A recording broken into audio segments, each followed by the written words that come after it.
समय इंसान के जीवन में कभी ना कभी जरूर आता है कि आपके सामने कुछ बुरा हो रहा हो, आपने बुराई के डर से नजरअंदाज कर दिया हो, या फिर वही बुरा व्यवहार आपके साथ हो रहा हो और ऐसे ही बाकी लोग आपको नजरअंदाज करके अपने काम करने लगे रहते हैं।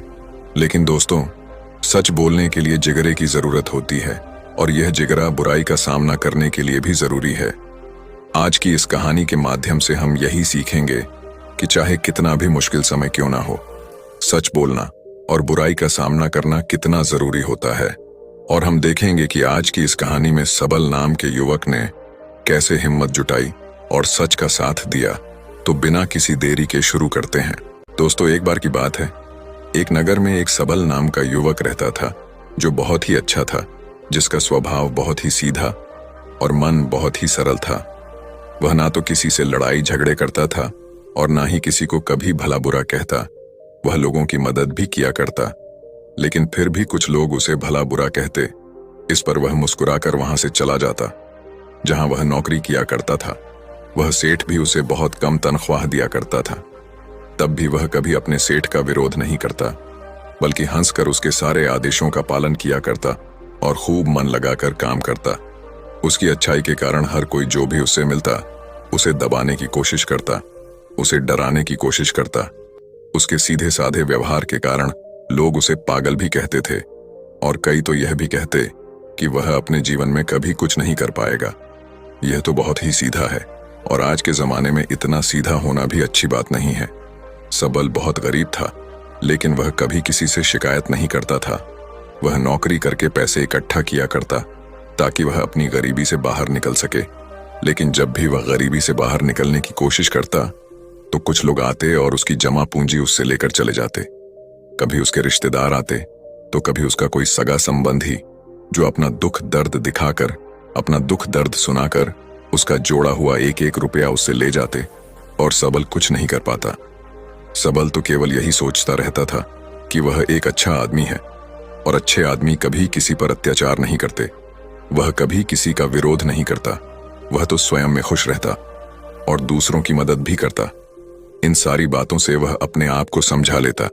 एक दिन की बात है, सबल ने देखा कि उसका रामू नाम का मित्र चोरी चकारी करके बहुत धनवान सेठ बन चुका है और उसके पास अत्यधिक खुशियां हैं, पैसा है और यह समाज उसे सम्मान भी देता है।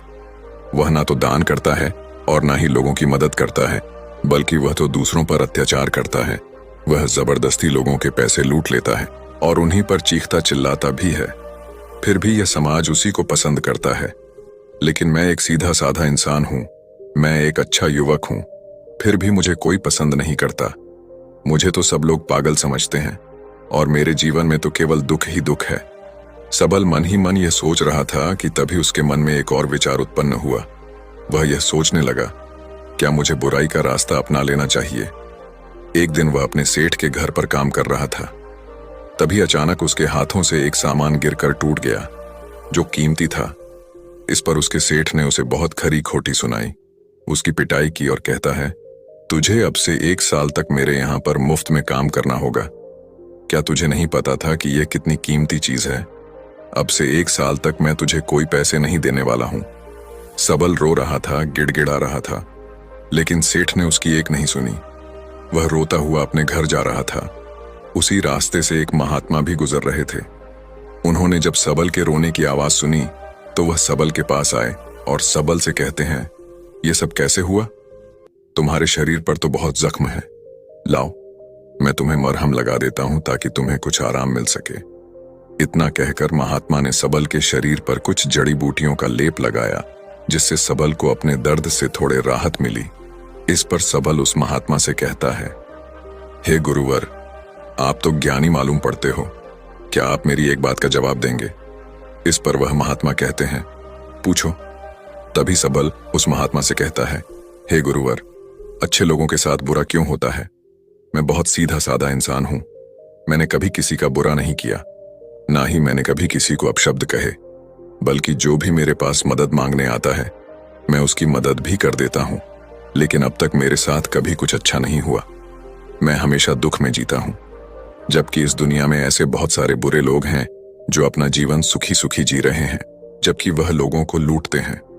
लोगों के पैसे छीन लेते हैं, लोगों पर अत्याचार करते हैं, फिर भी समाज उन्हीं को पसंद करता है, उन्हीं का सम्मान करता है। आखिर ऐसा क्यों होता है? ऐसे में क्या हमें भी बुराई का रास्ता अपना लेना चाहिए? क्या हमें भी बुरा हो जाना चाहिए?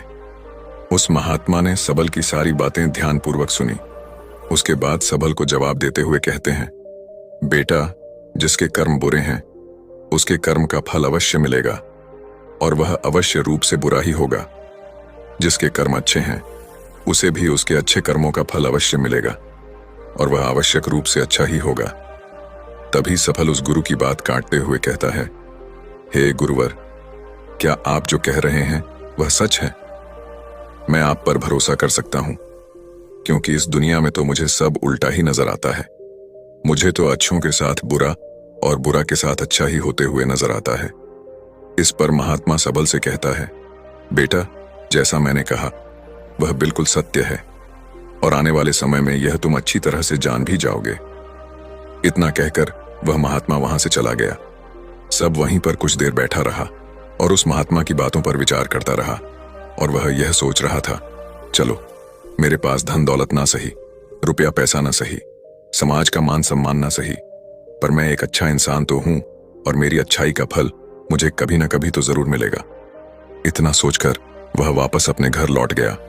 कुछ दिनों बाद सबल जंगल के रास्ते से अपने सेठ के घर जा रहा था। तभी रास्ते में राजा के सैनिकों ने उसे घेर लिया। उसके चेहरे पर काला कपड़ा डाल दिया और उसके हाथ बांध दिए, और फिर उसे धक्के मार मार कर वह उसे ले जाने लगे। इस पर सबल जोर जोर से चिल्लाता रहा और उन सैनिकों से पूछता रहा, मुझे कहां ले जा रहे हो और मेरा क्या कसूर है? वह बार बार एक ही बात दोहरा रहा था, लेकिन सैनिकों ने उसकी किसी भी बात का कोई जवाब नहीं दिया। वह बस उसे मारते पिटते ले जाने लगे। काफी देर देर तक जब सबल एक ही सवाल करता रहा, तभी एक सैनिक उसकी इस बात का जवाब देते हुए कहता है, अरे मूर्ख, तुझे नहीं पता, तुझे राजा ने मृत्यु दंड दिया है और कहा है कि तुम्हें ऊंचे पहाड़ से ले जाकर नीचे फेंक दे। इसलिए हम तुम्हें एक ऊंचे पहाड़ की तरफ ले जा रहे हैं, जहां से तुम्हें नीचे फेंक दिया जाएगा। इतना कहकर वह सभी सैनिक हंसने लगे। तभी सफल एक बार फिर उन सैनिकों से कहता है, किंतु क्या है मेरा कसूर? एक बार मुझे राजा से मिलने दो। मैं भी तो जानना चाहता हूं कि आखिर मेरी गलती क्या है, जिसके लिए मुझे यह सजा दी गई है। मैंने तो कुछ भी नहीं किया। तभी वह सैनिक हंसते हुए सबल से कहता है, हम सभी जानते हैं कि तुमने कुछ भी नहीं किया, और तुम्हारी अंतिम इच्छा जानकर मैं तुम्हें सब कुछ सच सच बताता हूं, तो ध्यान से सुनो। दरअसल बात यह है कि राजा ने आज सुबह ही चोर को मृत्यु दंड दिया था, और हमें उसे पहाड़ से ले जाकर नीचे फेंकना था। लेकिन वह चोर बहुत चालाक था। उस चोर ने हमसे कहा कि अगर हम उसे छोड़ देंगे तो वह हम सभी को 1000 सोने के सिक्के देगा। इसीलिए हमने उसे छोड़ दिया। लेकिन हमें अपना कर्तव्य भी तो पूरा करना है। राजा के आदेश को तो हमें पूरा करना ही होगा। इसीलिए हमें किसी न किसी को तो वहां से फेंकना ही होगा, ताकि राजा तक यह समाचार पहुंच सके कि चोर को मृत्यु दंड दिया जा चुका है। इसीलिए हमने तुम्हें पकड़ लिया।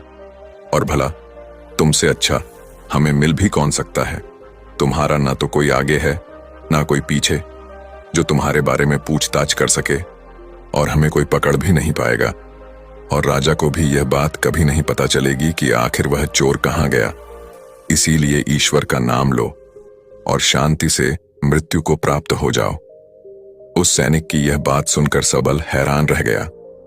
वह सभी सैनिकों के सामने रोने लगा, हाथ जोड़कर उनसे विनती तक की, रोया चिल्लाया, लेकिन किसी भी सैनिक ने उसकी एक नहीं सुनी, और वह उसे जबरदस्ती घसीटते हुए पहाड़ की चोटी पर ले जाने लगे। वह चिल्लाता रहा कि मुझे छोड़ दो, मुझे जाने दो, मैंने कुछ नहीं किया। लेकिन उसकी बातों का किसी पर भी कोई फर्क नहीं पड़ा। अंत में थक हार कर सबल ने, और अगर तुम मुझे छोड़ दोगे तो मैं तुम सबको 10,000 सोने के सिक्के दूंगा। इस पर एक सैनिक जवाब देते हुए कहता है, अच्छा, तो अब तुम मुझे पागल बनाने की कोशिश कर रहे हो? तुम्हें क्या हम मूर्ख लगते हैं? तुम एक मामूली से अधिकारी हो, और तुम्हारे पास इतना सारा धन कहां से आएगा? इस पर सबक उन सैनिकों से कहता है कि तुम मेरे साथ चलो, मैं तुम्हें दिखाता हूं। मेरे पास बहुत धन है, और यदि मेरे पास धन ना मिले तो तुम मुझे एक बार फिर से यहां ला सकते हो, नहीं तो तुम चाहो तो मुझे वहीं मार सकते हो। तुम्हारे पास तो हथियार भी है, और मैं बिना किसी हथियार के तुम सभी का क्या बिगाड़ पाऊंगा।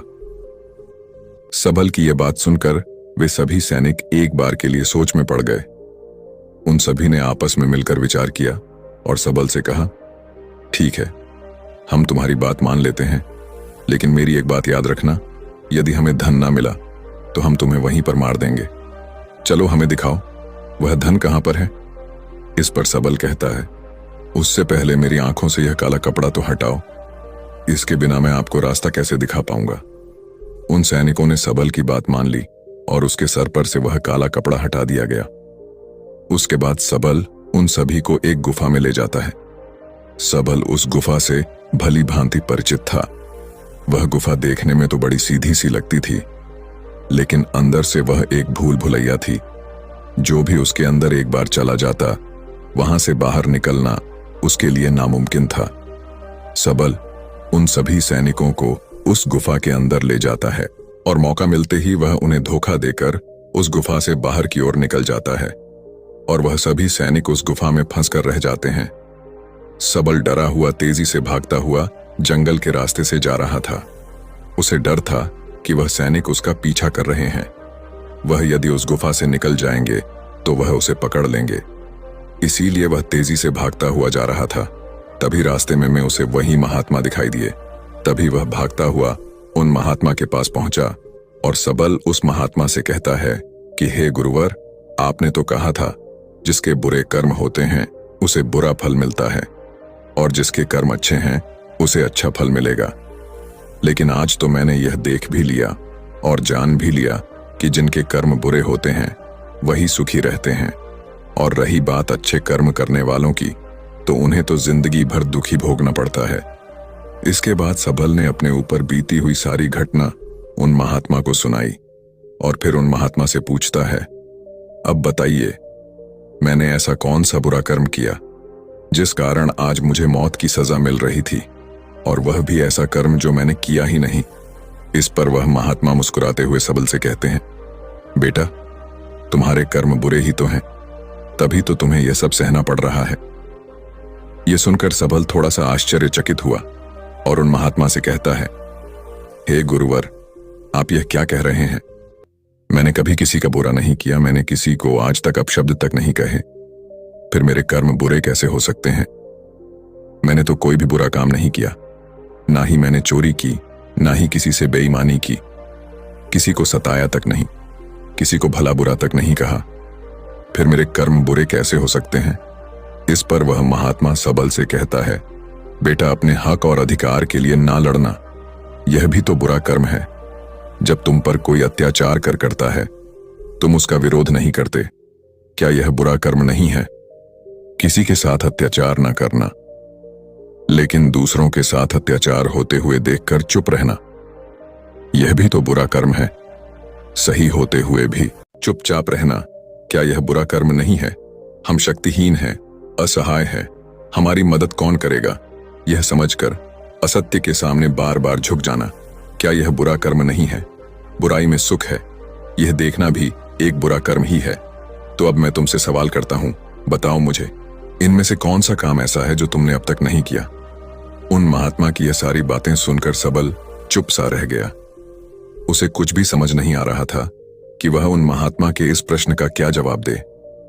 काफी देर सोच विचार करने के बाद वह उन महात्मा से कहता है, हे गुरुवर, आप सत्य कहते हैं, यह सारे कर्म मैंने किए हैं और आप सही हैं। यह सारे बुरे कर्म मेरे द्वारा ही किए गए हैं और मैं अपने आप को हमेशा एक अच्छा इंसान मानता था। मैं हमेशा लोगों की मदद करता था, कभी किसी के सामने आवाज नहीं उठाता था और मुझे लगता था कि मैं एक बहुत ही सीधा, सरल और अच्छा व्यक्ति हूं। लेकिन मैं यह नहीं जानता था कि जाने अनजाने में बुरे कर्म कर रहा हूं। आगे वह युवक अपने दोनों हाथ जोड़कर उस महात्मा से कहता है, हे गुरुवर, अगर यह सारे बुरे कर्म हैं तो अच्छा कर्म क्या है और अच्छा व्यक्ति कौन होता है? इसका जवाब देते हुए वह महात्मा सबल से कहता है, बेटा, जो हमेशा सत्य के साथ खड़ा रहता है, जो लोगों की मदद करता है, ईमानदारी से अपना कार्य पूरा करता है, जो विनम्र है लेकिन कमजोर नहीं, जो अपने आप पर गर्व कर सकता है लेकिन अहंकार नहीं, जो बुराई को नहीं सह सकता लेकिन अच्छाई के लिए हमेशा प्रयासरत रहता है, जो आलस्य नहीं करता और अपने जीवन को अपने नियंत्रण में रखता है। तभी सबल उस महात्मा से कहता है, हे गुरुवर, आपने जो कुछ भी कहा वह एकदम सत्य है, लेकिन आप ही बताइए, भला एक गरीब और कमजोर इंसान किसी के सामने कैसे खड़ा हो सकता है, किसी का विरोध कैसे कर सकता है? इस पर वह महात्मा सबल के इस प्रश्न का जवाब देते हुए कहते हैं, बेटा, लगता है तुम भूल गए। अभी कुछ देर पहले ही तुमने उन सैनिकों के सामने खड़े होकर अपनी सूझबूझ से अपना जीवन बचाया है। व्यक्ति को हमेशा अपने मन से शक्तिशाली होना चाहिए, क्योंकि यह जीवन हमेशा नहीं रहता। डरते हुए जीवन जीने से अच्छा है निर्भय होकर एक दिन खुलकर जी लो। तभी सबल उस महात्मा से कहता है, हे गुरुवर, आपकी सारी बातें सत्य हैं, लेकिन फिर भी यदि किसी के सर पर मौत मंडरा रही हो तो वह व्यक्ति अपनी जान बचाने के बारे में तो सोचेगा ही, और मैंने भी तो वही किया।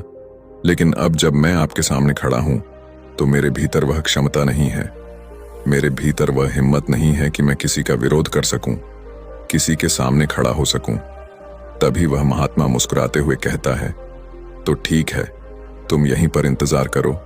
वह सैनिक कभी भी उस गुफा से निकल आएंगे और तुम्हें ढूंढ ही लेंगे, और अवश्य ही वह तुम्हें पकड़कर उस पहाड़ की ऊंचाई से फेंक देंगे और तुम कुछ नहीं कर पाओगे, क्योंकि तुम तो अपने आप को कमजोर समझते हो। तुम अपने आप को एक अच्छा व्यक्ति मानते हो, क्योंकि तुम किसी को सताते नहीं। लोग भले ही तुम्हें अच्छा बताते हैं, और वह इसलिए क्योंकि तुम लोगों की सहानुभूति चाहते हो। आगे महात्मा सबल से कहता है, बेटा, मेरी एक बात हमेशा याद रखना, हमें मजबूत होना चाहिए, सहानुभूति का भूखा नहीं। और यह बात सब सुनाकर, अगर तुम लोगों से सहानुभूति मांगोगे तो तुम्हें सहानुभूति तो बहुत मिलेगी, लेकिन न्याय कभी नहीं मिल पाएगा। और न्याय लेना, न्याय के लिए ना लड़ना, अपने ऊपर अन्याय करने जैसा होता है। तभी सबल उस महात्मा से कहता है, हे गुरुवर, आप जो कह रहे वह सत्य है, लेकिन मैं न्याय मांगने किसके पास जाऊं? कौन मेरी सुनेगा इस पर? वह महात्मा जवाब देते हुए कहता है, बेटा, तुम राजमहल जा सकते हो और राजा के सामने न्याय की गुहार लगा सकते हो। इस पर वह युवक डरते हुए उस महात्मा से कहता है, नहीं नहीं गुरुवर, भला राजा के सामने मैं कैसे खड़ा हो पाऊंगा? उनके सामने मेरी क्या औकात? मुझ में इतनी हिम्मत नहीं कि मैं राजा के सामने जाकर खड़ा हो पाऊं। यदि उन्हें क्रोध आ गया तो वह मुझे मृत्यु दंड दे देंगे। तभी वह महात्मा मुस्कुराते हुए सबल से कहता है, बेटा, तुम्हें मृत्यु दंड तो मिल ही चुका है। भले वह राजा ने ना दिया हो, लेकिन सैनिकों ने तो तुम्हें मृत्यु दंड दे ही दिया है। इतना कहकर वह महात्मा वहां से अपने मार्ग में आगे की ओर चल पड़े। सबल वहीं पर खड़ा उस महात्मा की बातों पर विचार कर रहा था, और फिर तभी अचानक उसे किसी के आने की आवाज सुनाई दी। वह चुपचाप उन झाड़ियों में जाकर छुप गया। रात होने को थी, जिस कारण उन झाड़ियों में किसी को कोई नजर नहीं आया। सबल ने रात भर वहीं गुजारी, और वह रात भर केवल यही सोचता रहा कि आखिर वह क्या करे। क्या वह अपना जीवन डर के जिए, या फिर वह वैसे ही बुरा बन जाए जैसे उसके मित्र बन चुके हैं? तब शायद वह अपने प्राण बचा सके। आखिरकार काफी देर सोच विचार करने के बाद उसने यह तय किया कि वह एक अच्छा आदमी बनकर ही रहेगा। अगले दिन सुबह सुबह उसने हिम्मत की और राज दरबार पहुंचा। राज दरबार पहुंचकर उसने राजा से न्याय की गुहार लगाई। दरबार लगा और सबल को दरबार में पेश किया गया। राजा ने सबल से पूछा, कहो, क्या तकलीफ है? किसने तुम पर अत्याचार किया? इस पर सबल उस राजा से कहता है, महाराज, मैं आपको उन सभी के नाम तो बता दूंगा, लेकिन जैसे ही मैं उनके नाम बताऊंगा, यहां खड़े सभी लोग मेरे जानी दुश्मन बन जाएंगे, और हो सकता है वह मुझे यहीं पर मृत्यु के घाट भी उतार दे। राजा सबल से कहता है, निसंकोच हो जाओ, यह हमारा देश है, यह हमारा राज्य महल है, यहां तुम्हें कोई भी कुछ नहीं कर सकता। तभी सबल राजा से कहता है, महाराज, मुझ पर इस राज्य के राजा ने अत्याचार किया है और मैं उसके अत्याचार का शिकार हूं। राजा अपराधी हैं। इस बात सुनते ही राज दरबार में बैठे हुए सभी लोग अपने आसन पर से खड़े हो गए और सभी ने एक आवाज में कहा, राजन, इसे मृत्युदंड दे दिया जाए। लेकिन राजा ने उनमें से किसी की भी एक नहीं सुनी। राजा ने कुछ देर के लिए सोच विचार किया और उसके बाद वह राजा कहता है, ठीक है, मैं तुम्हारी बात मानने के लिए तैयार हूं, लेकिन अब मैं चाहता हूं कि तुम अपनी बात स्पष्ट करो। आखिर तुम कहना क्या चाहते हो? यदि तुम्हारी बातों से यह स्पष्ट हो गया कि इस राज्य के राजा ने तुम पर अत्याचार किया है, तो उसे उसकी सजा भी अवश्य मिलेगी, और वह सजा भी तुम ही सुनाओ। राजा की यह बात सुनकर राज दरबार में उपस्थित सभी लोग अपने अपने आसन पर बैठ गए और सबल की बात सुनने के लिए सभी लोग तैयार हो गए। तभी सबल राजा से कहता है, हे राजन, कल सुबह आपने एक चोर को मृत्युदंड दिया था। आपके सैनिकों ने उस चोर को 1000 सोने के सिक्के लेकर उसे आजाद कर दिया, और उसके बदले उन्होंने मुझे पकड़कर पहाड़ी से फेंकने की कोशिश की, लेकिन जैसे तैसे करके मैं वहां से निकल गया। और ऐसा पहली बार नहीं हुआ, बल्कि ऐसा कई बार हो चुका है, और पहले भी कई बार कई गरीब लोगों की मृत्यु इसी प्रकार हुई है। और राजा को लगता है कि राजा ने न्याय किया है, लेकिन वह राजा यह नहीं देखता कि उसके आदेश को पूरा किया जा रहा है या नहीं। क्या उसका न्याय पूरा हो रहा है? नहीं, राजा का किया हुआ न्याय किसी के लिए अन्याय बन रहा है। किसी गरीब के घर का दीपक बुझा दिया जाता है और राजा को इसकी भनक तक नहीं। राजा तो केवल अपने जीवन में मस्त है। उसे अपने महल से बाहर निकलने का समय तक नहीं है। वह बाहर निकलकर आम लोगों से मिलता तक नहीं है, उनकी समस्याओं के बारे में सुनता तक नहीं है। वह तो केवल अपने मंत्रियों और अपने अधिकारियों पर निर्भर रहता है। हे राजन, मेरा राजा तो मुझसे कभी मिला तक नहीं तो मुझसे बहुत दूर है, और मेरी आवाज भी उस तक कभी नहीं पहुंचती। अगर मैं बाहर खड़े उन पहरेदार को कुछ रुपए पैसे देकर अंदर ना आता। सबल की यह बात सुनकर राज दरबार में उपस्थित सभी लोग आश्चर्यचकित रह गए। राजा भी यह बात सुनकर बड़ा अचंभित था। तभी राजा ने मंत्री को आदेश दिया और कहा कि सत्य का पता लगाया जाए। मंत्री ने तुरंत ही राजा के आदेश का पालन किया और गुप्तचरों से पता किया कि आखिर यह जो युवक कह रहा है उसमें कितनी सच्चाई है। कुछ घंटों के बाद मंत्री को यह बात पता चल गई कि सबल जो कह रहा है वह बिल्कुल सत्य है, और उसने यह बात आकर राजा को बताई। मंत्री राजा से कहता है, हे राजन, यह युवक जो कह रहा है वह बिल्कुल 100% सत्य है। जिस चोर को आपने कल मृत्युदंड दिया था, वह चोर तो बाहर घूम रहा था, और हमने उसे एक बार फिर से पकड़ लिया है, और उसने यह कबूल भी लिया है कि उसी ने सैनिकों को धन दिया था ताकि वह उसे जाने दे, और जिन सैनिकों ने वह धन लिया था हमने उन सैनिकों को भी गिरफ्तार कर लिया है। तभी राजा मंत्री से कहता है, उन सभी अपराधियों को राज दरबार में पेश किया जाए। राजा के आदेश पर उन सभी अपराधियों को राज दरबार में पेश किया जाता है। तभी वह राजा सबल से कहता है, हम तुम्हारे अपराधी हैं, कहो आखिर तुम हमें क्या दंड देना चाहते हो? तुम जो भी दंड हमें दोगे वह हमें खुशी खुशी स्वीकार है। इस पर सफल राजा से कहता है, हे राजन, आप इस राज्य के राजा हैं, दंड तो आप ही दे सकते हैं, हम तो केवल निवेदन कर सकते हैं। और मैं आज आपके पास यही निवेदन लेकर आया हूं कि आपको अपनी प्रजा का ख्याल रखना चाहिए, समय समय पर उनसे मिलते रहना चाहिए, और आपसे हम जैसे गरीब लोग सीधे मिल सकें, अपनी बातें कह सकें, ऐसी व्यवस्था करनी चाहिए। इस पर राजा ने मंत्री को आदेश दिया और कहा, मंत्री जी, उन दरबारियों को भी पकड़कर लाया जाए जिन्होंने इस व्यक्ति से धन लेकर इसे अंदर आने की अनुमति दी। मंत्री ने राजा के आदेश का पालन किया और उन दरबारियों को भी दरबार में पेश किया गया। राजा ने उन दरबारियों को भी नौकरी से निकाल दिया और उन्हें 3 महीने की काल कोठरी में रहने की सजा सुनाई। आगे जाकर राजा सबल से कहता है, मैंने तुम जैसा निर्भय व्यक्ति आज तक नहीं देखा। तुम ईमानदार भी हो, सच्चे भी हो, और तुम जैसे व्यक्तियों की हमारे समाज में बहुत आवश्यकता है, क्योंकि मुझ जैसे राजा को भी आज तुमने आईना दिखा दिया है। आगे वह राजा सबल से कहता है, इसलिए आज से मैं तुम्हें इस राज्य का मुख्यमंत्री घोषित करता हूं। इस पर सबल कहता है, नहीं नहीं महाराज, मैं तो बस अपनी विनती यहां पर लेकर आया था। आपने मेरी बात सुनी, बस इसी सी में मैं खुश हूं। इतना कहकर सबल ने राजा को प्रणाम किया और वापस अपने घर लौट गया। देखते ही देखते सबल का नाम पूरे राज्य में फैल गया। सब उसे जानने लगे, उसे पहचानने लगे, और सबल केवल एक ही बात कहता था, अच्छे कर्मों का फल हमेशा अच्छा ही होता है, बस हमें बुराइयों से नहीं डरना चाहिए। हमें तो बिना डरे सच का सामना करना है। दोस्तों, इस कहानी के माध्यम से मुझे उम्मीद है कि आपको यह समझ में आ चुका होगा कि अच्छा होना क्या होता है और एक सच्चा व्यक्ति कैसे बनता है।